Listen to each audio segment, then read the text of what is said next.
નમસ્કાર ખેડૂત મિત્રો, તો ફરી એક આજના આ નવા વિડીયોમાં તમારું સ્વાગત છે। તો મિત્રો આજે આપણે વાત કરીશું કે આજના તાજા સમાચારની, એટલે કે 21મો હપ્તો આજે સાંજે જમા થઈ જશે ખેડૂતોના ખાતામાં।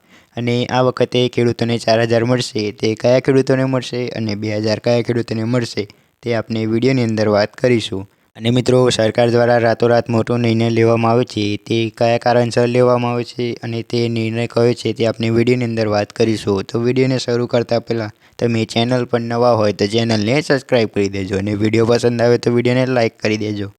તો મિત્રો, સૌપ્રથમ આપણે વાત કરીએ કે આજના મોટા સમાચારની। શું ગુજરાતમાં ત્રાટકશે વાવાઝોડું?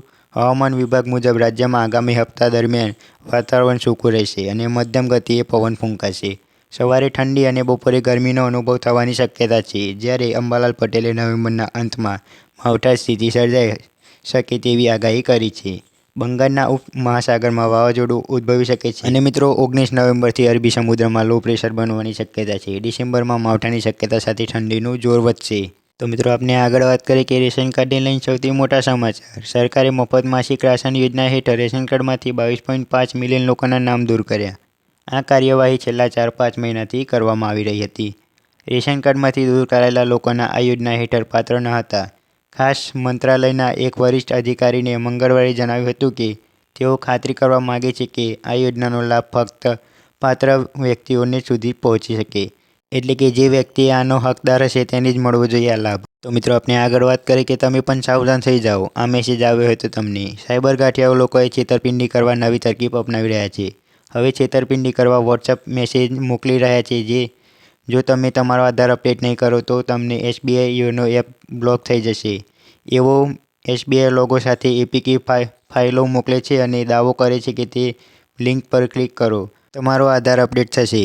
પીઆઈબી ફેક્ટ ચેક સ્પષ્ટ કર્યું છે કે એસબીઆઈ ક્યારેય આવી ફાઇલો મોકલતી નથી। તમારી એપ ઓપન કરતા નહીં અને એ મોકલેલી લિંકને ડિલીટ કરી દેજો। તો મિત્રો, તમે પણ સાવધાન થઈ જજો। તમારે પણ કોઈ અજાણ્યા નંબર ઉપરથી લિંક આવે તો તેને ઓપન કરતા નહીં અને ડિલીટ કરી દેજો, નહીંતર તમારી સાથે પણ સ્કેમ થઈ શકે છે। તો મિત્રો, આપણે આગળ વાત કરીએ કે રાહત પેકેજ ખેડૂતોને આપવા મોટી જાહેરાત। ગુજરાત કોંગ્રેસ સરકારે દાનત પર સવાલ ઉઠાવ્યો છે કે કોંગ્રેસ અપેક્ષા કરે છે કે સરકારે રાહત આપવાને બદલે પત્રક આપ્યા પહેલાં બાકી વેરા વસૂલવાનો હુકમ કર્યો હતો। અગાઉ સરકારે સહાય અથવા ટેકાના ભાવે ખરીદીમાંથી એક જ વિકલ્પ પસંદ કરવાના લેટર બહાર પાડ્યા હતા। ઉપરાંત સહાયની રકમ હેક્ટર 25,000થી ઘટાડીને 22,000 કરાઈ છે। કોંગ્રેસે પૂછ્યું કે રાહત પેકેજ સહાય માટે જારી કર્યું છે કે વસૂલવા માટે? મિત્રો, આપણે આગળના સમાચારની વાત કરીએ કે ખેડૂતો પાસે પાડવામાં આવ્યા પૈસા। રાજકોટ જિલ્લાના ઉપલેટા તાલુકાના મચેઠી ગામે ખેડૂતો માટે જાહેર કરાયેલા કૃષિ પેકેજના ફોર્મ ભરવા માટે નિયત રકમ કરતાં વધુ પૈસા લેવા હોવાનો ગંભીર મામલો સામે આવ્યો છે।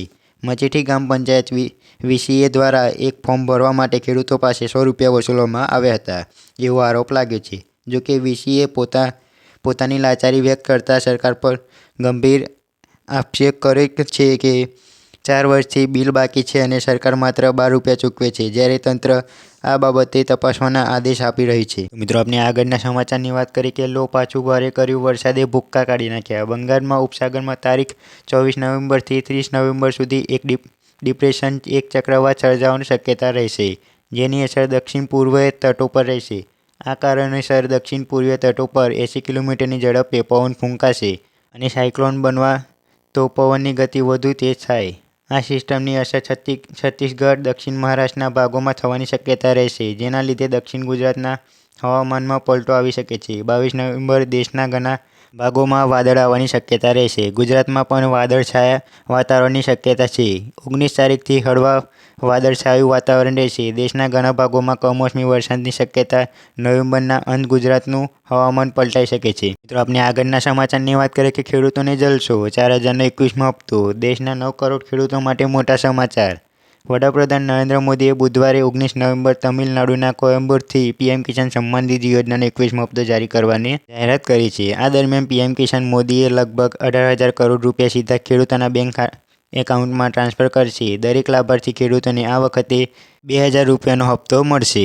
મિત્રો, આપણે વિડીયોની અંદર વાત કરીએ કે સરકાર દ્વારા કયો મોટો નિર્ણય લેવામાં આવ્યો હતો અને 21મો હપ્તો ક્યારે જમા થશે? તો મિત્રો, વિડીયો પસંદ આવે તો વિડીયોને લાઇક કરી દેજો, શેર કરી દેજો અને કંઈ પણ ખબર ના પડી હોય તો કોમેન્ટમાં જરૂરથી જણાવી દેજો। અને મિત્રો, ચેનલ પર નવા હોય તો ચેનલને સબસ્ક્રાઈબ કરી દેજો। મળીએ આગળના વિડીયોમાં।